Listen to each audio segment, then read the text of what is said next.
তোমরা সবাই জানো আমাদের রাজ্যে দুর্নীতি সীমাহীন।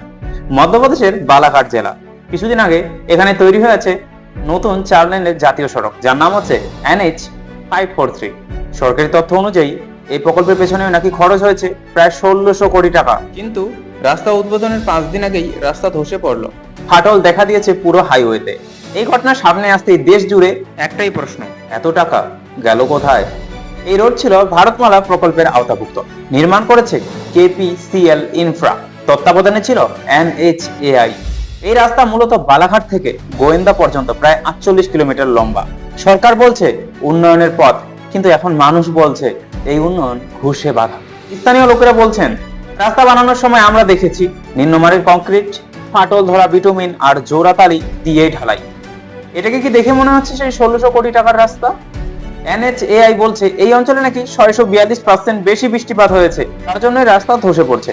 কিন্তু প্রশ্ন উঠছে, তবে কি রাস্তা শুধু রোদের মধ্যে চালানোর জন্য তৈরি করা হয়েছে? বর্ষা তো ভারতে প্রতি বছরই আসে, তাহলে রাস্তা এত দুর্বল কেন? রাস্তার গঠন এত দুর্বল কেন?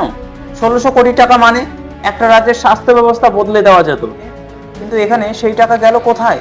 দোষীদের বিচার হবে তো? তোমার কি মনে হয় এই রাস্তা দুর্নীতির প্রকৃত দোষীকে? কমেন্টে জানিয়ে দিন, আর ভিডিওটি শেয়ার করুন যাতে সবার কাছে এই তথ্যটি পৌঁছায়।